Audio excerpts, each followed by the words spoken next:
Hola a todos, bienvenidos al Diplomado de Gestión y Retención de Talento. Mi nombre es David Arízaga y he sido invitado para dictar el curso de Normativas Laborales. Ahora bien, ¿por qué consideramos que este curso, el curso de Normativas Laborales, puede ser importante en un diplomado o en un posgrado de Gestión y Retención de Talento, ¿no? Para algunos podría no parecer tan obvio, ¿no? Más que de repente cumplir con una formalidad, ¿no? Sin embargo, esto va más allá de la formalidad. Probablemente algunas personas que hayan estudiado psicología, ¿no? Y que estén llevando este posgrado puedan de alguna forma relacionar la importancia de la normativa laboral o de conocer las leyes laborales de un país, en este caso de Perú, para poder tener una eficiente gestión y retención de talento. También se los digo desde una experiencia personal. Yo he trabajado durante buen tiempo y sigo trabajando en la parte de gestión de recursos humanos, desarrollo de talento, desarrollo de personas, ¿no? Y todo lo relacionado a esta temática, ¿no? Y bueno, la comprobación más clara para mí ha sido que el conocer la normatividad laboral te ayuda para de alguna forma dar seguridad al colaborador, al trabajador, ¿no? Aquellos que conocen un poco lo que es teoría de psicología, ¿no? Sobre todo la parte básica, seguro que conocen lo que estamos viendo en este momento en la diapositiva, que es la pirámide de Maslow. Bueno, Maslow nos dice que dentro de las necesidades que hay en un ser humano, para llegar en esta pirámide hasta la autorrealización, primero tenemos que cumplir con unas bases de necesidades que tiene el hombre, ¿no? Y la primera es obviamente la parte fisiológica, ¿no? La parte fisiológica que comprende pues la alimentación, descanso, y etcétera, otras funciones, ¿no? Nosotros vamos a situarnos en el segundo peldaño de esta pirámide, que es la parte de seguridad. Seguridad en este caso atañe al tema de seguridad física, seguridad de recursos, moral, familiar, de salud, de propiedad privada y de empleo, ¿no? Entonces, antes de llegar a la autorrealización, ¿no? Pasando por afiliación, reconocimiento, tenemos en la base de la pirámide estas, digamos, bases fundamentales, valga la redundancia, ¿no? De necesidades del ser humano, ¿no? Y está la fisiológica que hemos visto y la de seguridad. Y dentro de seguridad encontramos la parte de empleo, ¿no? Porque el ser humano, ¿no? De alguna forma necesita estar en actividad, ¿no? Es parte de un requerimiento. Y bueno, la sociedad nos ha marcado el tema de la actividad en función al empleo, al trabajo. Entonces, cuando alguien está comenzando a laborar o ya laborando en un centro de trabajo, ¿no? Digamos que la principal preocupación está ligada al tema de empleo, al tema de derechos laborales, al tema de remuneración, ¿no? Este sentir justo la remuneración que recibe, este sentir justo el tema de derechos laborales, este sentir que realmente se está respetando a la persona como trabajador. En vano de repente es gestionar toda una parte de repente de desarrollo, de talento, de capacitación o de repente, no sé, una línea de carrera, que se hagan procedimientos, buenas prácticas de empleo, etcétera, etcétera, etcétera, ¿no? De repente incluso hay todo un área de capacitación dentro de la organización, ¿no? Se esmeran por el tema de repente evaluación de desempeño y todas estas cosas. Pero sin embargo no se llega a respetar los derechos laborales, o por lo menos hay una percepción de que no hay un respeto, una congruencia con los derechos laborales del trabajador, ¿no? En mi experiencia personal, como les decía, me ha pasado que muchas veces se ha querido implementar cosas, o por lo menos de parte de gerencia general o de parte de directorio, se ha querido implementar de repente, no sé, políticas en beneficio del trabajador, de repente buenas prácticas, se ha querido implementar capacitación, ¿no? Todo por cargo de la empresa, pero de repente no se pagaban horas extras, como un ejemplo, ¿no?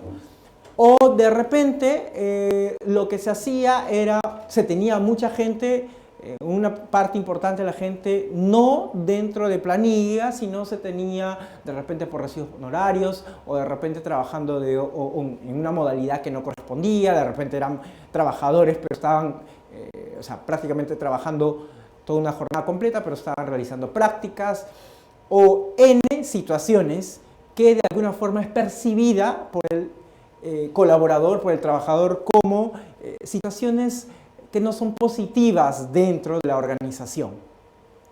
Esto nos hace ver que en esta parte de la pirámide, la parte de seguridad, un colaborador o un trabajador siempre necesita que por lo menos los pilares básicos que corresponden a sus derechos laborales sean suficientemente satisfechos para que él sienta que la empresa, la organización para la cual trabaja, está respondiendo, ¿no?, a lo que se requiere, a lo que él requiere, a lo que él necesita como trabajador, ¿no? Una vez que se supera este primer peldaño, o este segundo peldaño, más bien, ya podemos comenzar a trabajar otras partes importantes en el tema de la realización, en este caso el colaborador. Ya se puede trabajar el tema de reconocimiento, el tema de autorrealización, ¿no?, a través de ya ahí sí la gestión y retención de talento. Pero entonces, volviendo al tema de normatividad laboral, es importante para alguien que esté a cargo o sea responsable de un departamento de recursos humanos, de un departamento de gestión de talento, de un departamento de desarrollo de personas, tener un conocimiento mínimo de normas laborales, porque esto va a garantizar de alguna forma que pueda establecer políticas dentro de la organización, dentro de la empresa que esté trabajando, que estén adecuadas de acuerdo a la normatividad laboral, que estén adecuadas de acuerdo a los derechos del trabajador, que estén adecuadas a las obligaciones que tiene como empleador, ¿no? Y también que de alguna forma responda a los requerimientos del Estado, de las organizaciones del Estado. Vale decir Ministerio de Trabajo, vale decir SUNAFIL, vale decir ESalud mismo, SUNAT, ¿no? Incluso el tema de FPs, etcétera, etcétera. Están muchas entidades involucradas, ¿no? El tema es que con estos mínimos conocimientos, una persona que esté a cargo del área de recursos humanos, ¿no?, o incluso todo el equipo de recursos humanos, pueda tener este conocimiento mínimo y pueda desarrollar una buena gestión de talento, pueda implementar, una vez cumplido con la parte de derechos laborales, puede implementar, ejemplo, capacitaciones, ¿no? Capacitaciones que estén de repente enmarcadas dentro de beneficios para el trabajador. También de repente puede establecer evaluaciones de desempeño que respondan nuevamente a los criterios que la norma te da. Ejemplo, si hay de repente en la parte de evaluación de desempeño una serie de observaciones al trabajador, estas deben de hacerse en relación a lo que la normatividad nos dice para el tema de, digamos, sanciones, ¿no?, o medidas disciplinarias, ¿no? Si de repente se ha habido observaciones, ¿no?, no de repente correspondería dentro de las buenas prácticas el hecho de decir, bueno, no sé, no está respondiendo de acuerdo a las medidas, retirado. Si antes no se ha pasado por toda la serie de estamentos que la norma, la normatividad, el cuerpo legal laboral te dicta sobre cómo es que se deben tomar sanciones. Si de repente el trabajador está llegando constantemente tarde, impuntualidad reiterada, de repente hay faltas, no se justifican, todo esto tiene un procedimiento a seguir, ¿no?, para llamar la atención, para implementar medidas disciplinarias que está en la normatividad laboral, que después de hecho puede ser recogida dentro de un cuerpo normativo interno, como es el Reglamento Interno de Trabajo. Pero, como les digo, todo tiene un marco en el cual se debe trabajar. Entonces, si yo voy a hacer, en este caso, evaluación de desempeño, debo guiarme por todos estos criterios previos para a la hora de tomar medidas, saber que debo hacerlo en función a lo que la normatividad me dice. Si es que debo finalmente, en función a esta evaluación de desempeño, de repente ya prescindir del trabajo que brinda o de los servicios que brinda un trabajador, o de repente ya me doy cuenta como empleador que debe darse la desvinculación por X motivos, igual se responde en función al marco normativo que existe.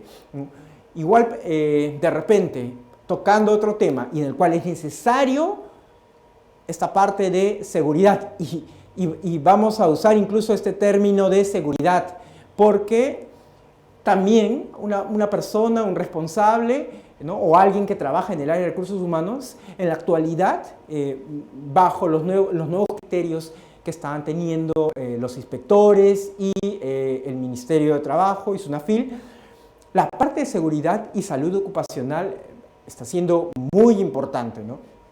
A raíz, obviamente, de algunas coyunturas que han sucedido, pero ahora se está haciendo mayor hincapié a todo este tema, ¿no? Este tema, digamos, está en este momento de moda en la parte de normatividad laboral y también en la parte aplicativa de los entes que están observando desde parte del Estado que las organizaciones cumplan, ¿no? Entonces, si alguien responsable o parte del equipo de recursos humanos, de gestión de talento, de administración de personal, como muchos todavía llaman a esta área, no está al tanto del tema de seguridad y salud en el trabajo, seguridad, salud ocupacional, entonces no está brindando este mínimo que está en la pirámide, en este segundo peldaño de seguridad. En este caso ya no sería seguridad de empleo solamente, sino seguridad física.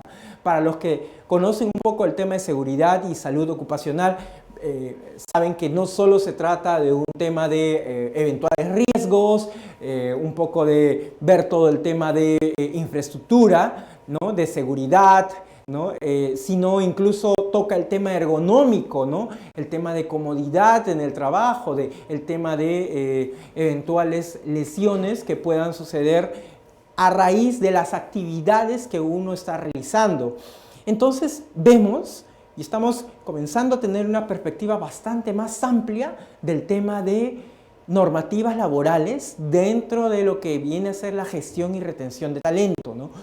Es muy amplio realmente el tema y probablemente un curso de normativas laborales es prácticamente una síntesis muy rápida dentro de un posgrado, un diplomado de gestión y retención de talento. Pero bueno, en este caso lo que vamos a hacer es tratar de dar los mínimos conceptos necesarios, básicos, definiciones, ¿no? Y también todo lo que la normatividad nos dice con respecto a las distintas figuras que vamos a trabajar en este curso.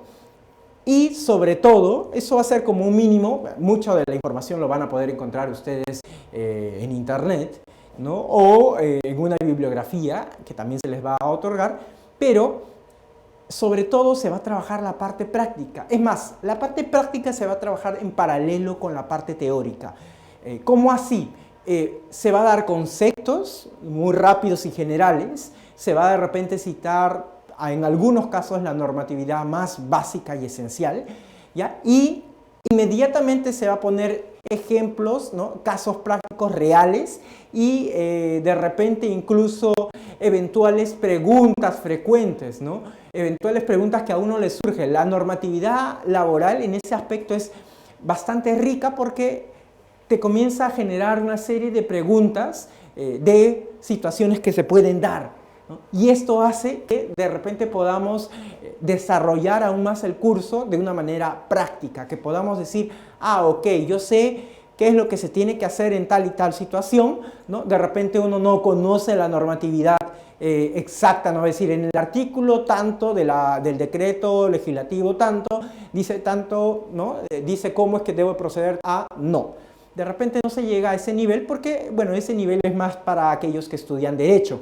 Pero lo que sí es que se va a conocer los conceptos, definiciones básicas y los procedimientos mínimos o qué es lo que se debe hacer ante tal o cual situación. O lo otro también van a ser recomendaciones de qué convendría hacer en una situación determinada. En una situación en la cual de repente se ha dado el caso que el trabajador no sé, ha tenido este problema o el empleador no sabe cómo definir toda cual situación, entonces se darán las recomendaciones necesarias a cómo es que podríamos proceder, ¿no? Incluso con alternativas, ¿no? Entonces, esta parte práctica va a ser esencial porque también, de alguna forma, al finalizar el curso, la parte evaluativa va a estar más en función a esta parte práctica, ¿no? De hecho, va a ser, digamos, un gran caso real, ¿no? que se ha dado con jurisprudencia incluso, y este se va a desarrollar en función a la normatividad laboral y a los principios que se trabajen durante el curso. Entonces, para terminar esta parte introductoria, el concepto que quisiéramos que quede claro en ustedes es que la normatividad laboral da este mínimo de seguridad de empleo que es necesario para desarrollar todos los demás peldaños en el tema de la autorrealización, y ya hablando del tema de gestión y retención de talento, para completar todo el círculo, ¿no? Desde el tema del reclutamiento y selección, desde el tema de, como dijimos, evaluación de desempeño, ¿no? Desde el tema de contratación, que está en la parte de reclutamiento y selección, ¿no? Y que es lo primero que vamos a trabajar, desde la parte de capacitación, ¿no? Desde la parte de desarrollo, línea de carrera, ¿no? Porque incluso cuando, para poner un ejemplo, cuando de repente a alguien se le propone ascender, ¿no? Y cambia su modalidad de contrato, ¿no? O cambia el requerimiento, también vamos a aprender cómo es que, en caso no responda a las expectativas, por poner un ejemplo, qué es lo que no se podría hacer legalmente hablando, ¿no? O en todo caso, ¿cuál sería la alternativa? Y si la línea de carrera se está yendo bien, ¿qué es lo que se tiene que hacer para que legalmente la línea de carrera vaya de la mano, el procedimiento de línea de carrera vaya de la mano con la parte legal, ¿no? Porque uno podría decir, ya, imaginando, fue un asistente y de repente ya deja de ser asistente y asciende a jefe, ¿no? Entonces, ¿qué es lo que tendría que hacerse en la parte de contratación? ¿Cómo sería el tema de sus derechos? ¿Cómo sería el tema del periodo de prueba? Si es que hay un periodo de prueba dado que está ocupando otro puesto. ¿Qué pasaría con el tema de su sueldo, retribución? ¿Cómo serían los derechos conexos o anexos al tema de la nueva remuneración? Si ha cambiado la remuneración. Obviamente, si ha cambiado, ¿cómo se procedería con el tema de repente de vacaciones, CTS, gratificaciones, ¿no? Etcétera, etcétera, etcétera? Entonces nos damos cuenta que en la práctica un tema como el que se toca en esta parte de gestión y retención de talento, que sería línea de carrera, tiene que ir de la mano con esta parte de los derechos laborales. Y igual, finalmente, en la parte de, digamos, terminar el vínculo, la relación laboral, ¿no? Igual, obviamente que ahí la parte de derecho, de normas laborales es importante. Entonces, con esta introducción, estaremos pasando en una siguiente sesión ya a la parte específica del marco laboral necesario, ¿no? Para desarrollar la primera parte del curso y tocar lo que es contrato de trabajo, que viene a ser, digamos, el primer paso, el peldaño, la piedra angular a través del cual se genera todo el tema de la relación laboral y todo el tema de derechos y obligaciones. Gracias.